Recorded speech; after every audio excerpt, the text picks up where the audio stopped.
Welcome to Firearms of America. Today, as you guys can see, I have another pair of Salomon boots for a review, and these are, finally, Salomon Speedcross 5. Wait a second, that's not... How many Salomon boots? Excuse me, where the Speedcross at? Alright, let's start it again. Salomon Speedcross 5 GTX. And if you're wondering, that other pair, it was actually the brand new Outward from Salomon. If you want to see the review for that one, make sure to subscribe to this channel, because make sure the review is definitely coming. Alright, so let's start with the review of these awesome Salomon Speedcross 5 trail running shoes.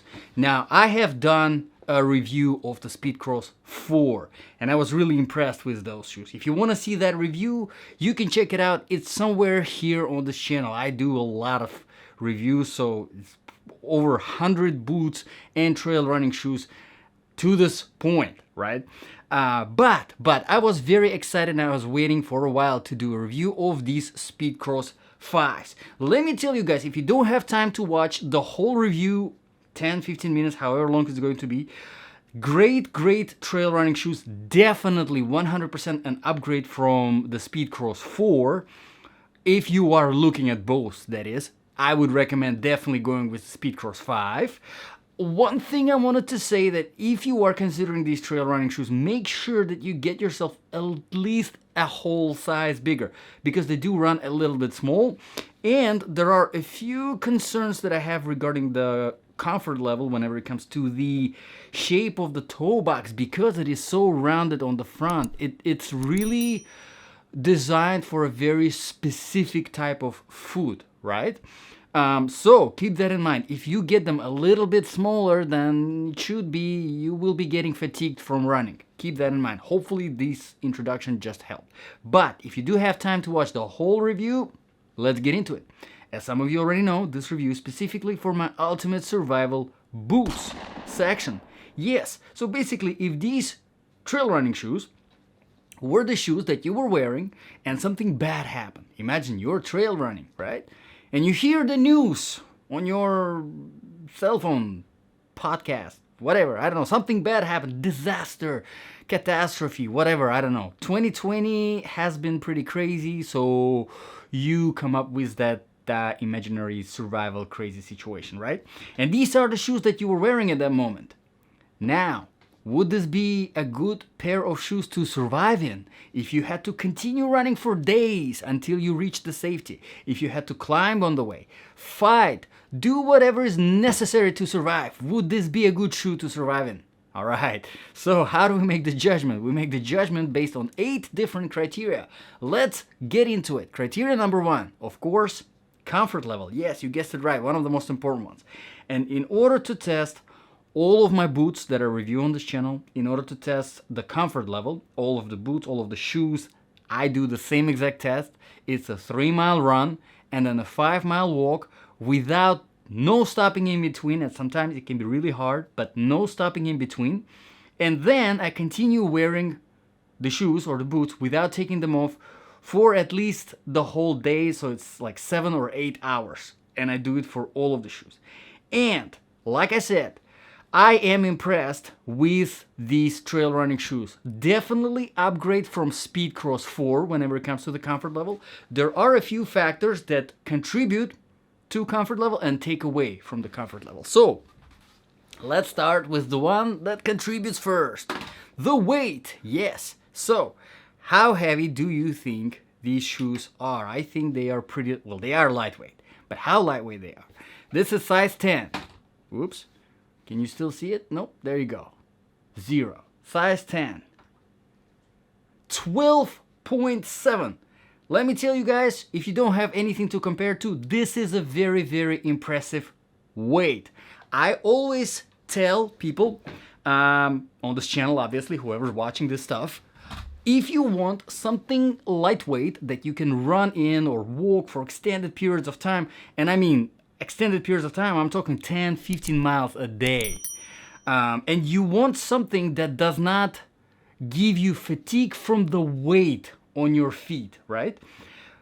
You want something that is under 20 ounce, and the more it is under 20 ounce, the better, of course, the result. 12 ounce is a very impressive weight. I mean, obviously, there is no shaft, there is nothing really going on here, but considering that it has some really good protection from the bottom, considering that they're waterproof, that is very impressive. Now, there is another factor that contributes to the comfort level, and it is, yes, you noticed it, Ortholite, my favorite Ortholite.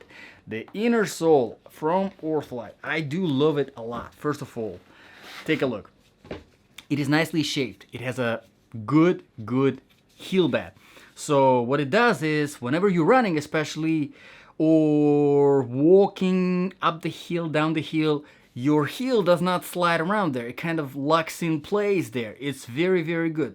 But also, it is nicely cushioned, right? So you do have some very decent protection from the impact. That helps, especially if you're running it. One thing I wanted to mention that is a huge plus to this Ortholite is also that there is another layer of cushioning on the inside. You see this blue stuff?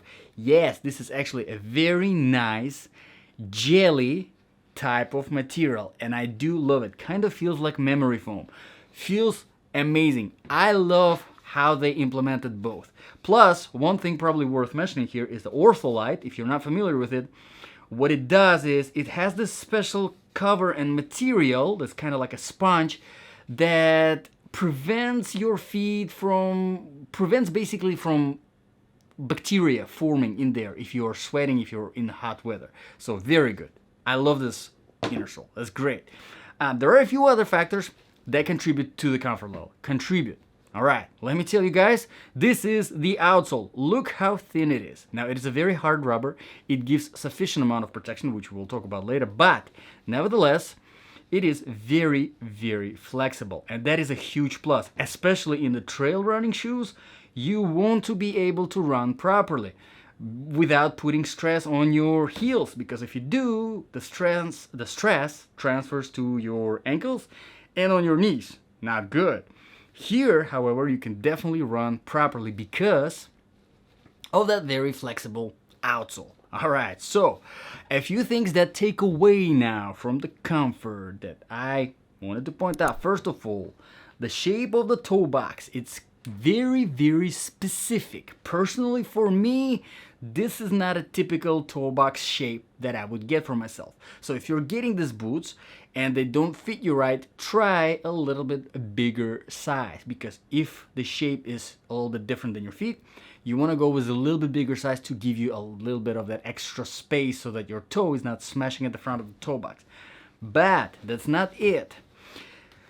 Because it is so unique, I wish Salomon implemented some cushioning from the inside of the toe box to kind of protect your toe from smashing into that front.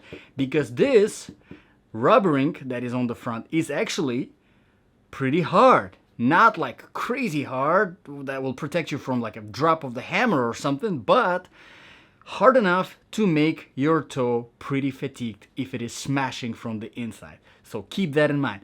I would recommend getting a whole size bigger and also implementing some very nice thick socks to give you that extra cushioning.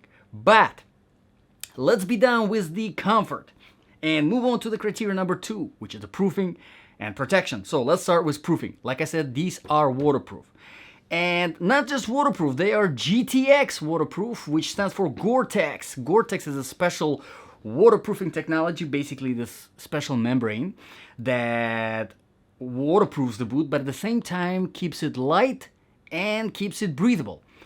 Great waterproofing technology. A lot of professional trail runners or hikers, they prefer GTX. However, one major downside of that waterproofing technology is that it makes the boot pretty freaking expensive, and this is a pretty freaking expensive boot. At $150, you're getting a trail running shoe, not in a whole size boot.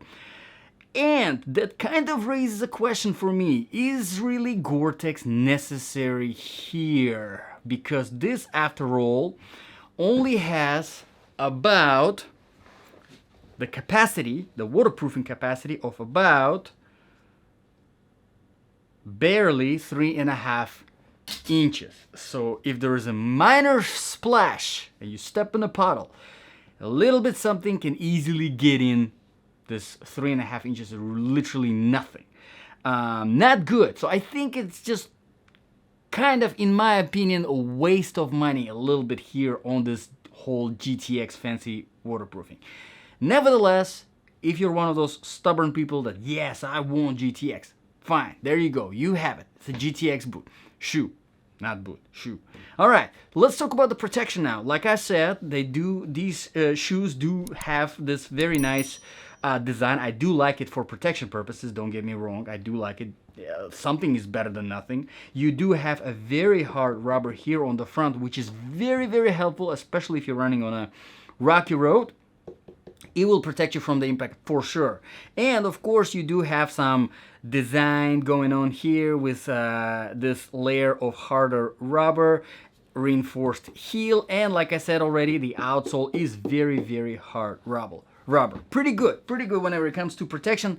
Of course, your ankles are completely exposed. There is really nothing going on, so keep that in mind. But let's move on to the criteria number 3, quality and the design features. Now, quality-wise, Salomon, except for a few shoes or boots running a little bit smaller than they should here and there, really never had any kind of problems. In fact, the best hiking boot of 2019, and I've done that video, by the way, check it out, and I will do a video of best trail running shoes 2019 too, so make sure to subscribe. Kind of late, but I'll still do it. It was Salomon. Yes, Salomon Ultra 3 Meet X GTX. There's a lot of stuff going on there, but nevertheless, it was Salomon. And Amazon reviews can tell you that too. By the way, the link is in the description below if you want to check them out. It's over 400 reviews, positive reviews, almost 5 stars. Pretty impressive, all right? But whenever it comes to the design features, here usually I talk about the lacing system, and you probably already noticed this cool, fancy lacing system from Salomon called Quicklace.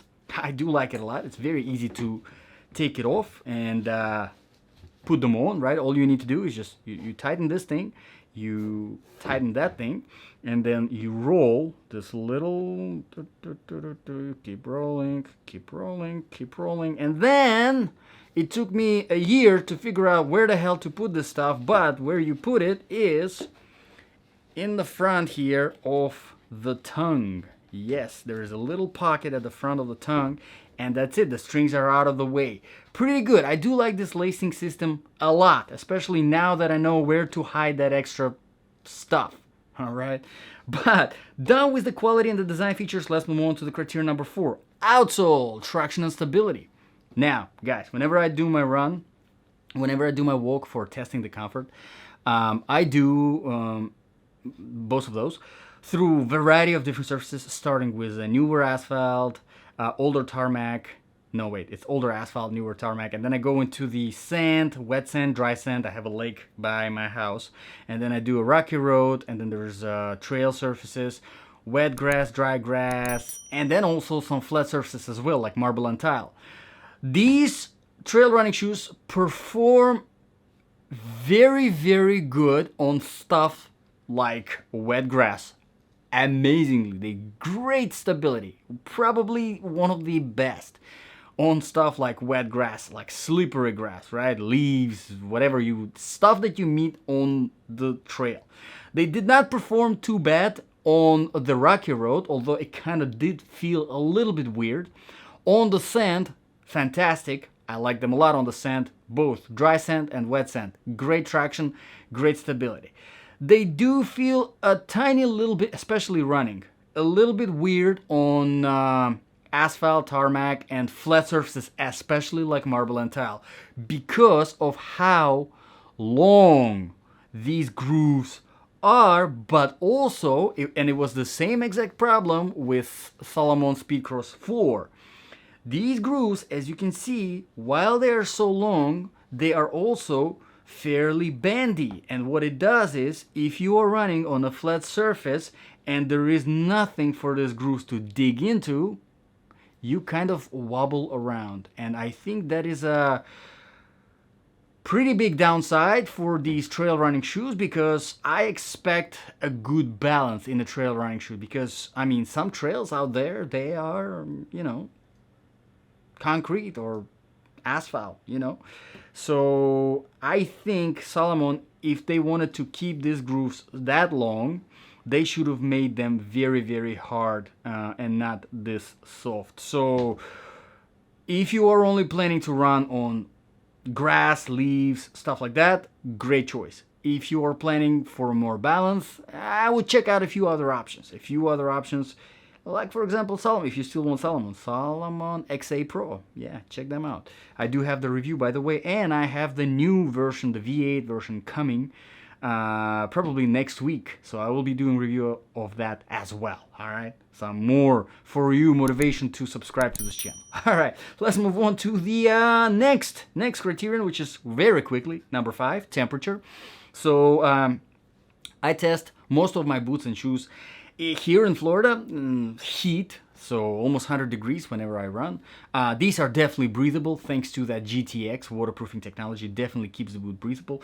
Definitely did not overheat. So pretty good. Obviously, I would not recommend them for the winter because there is no insulation. They're not really designed for the cold weather. They will be pretty cold. No insulation. Although they are waterproof, maybe you can even get away with some insulated socks. And they should be handling pretty good in the snow, for sure. Ice, not really, but snow, yes. I can tell you definitely on the snow they will handle pretty good. All right, so let's move on to the criterion number 6 now, the sizing. I said they do run a little bit on the smaller side.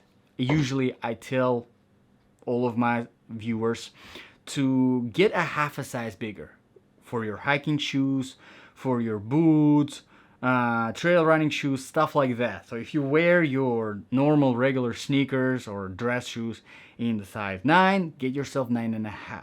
This, however, I would recommend getting the whole size bigger, so that because they do run on the smaller side, so that you do have a little bit of that extra space, which prevents some fatigue if you're going down the hill and running and stuff like that. Keep that in mind.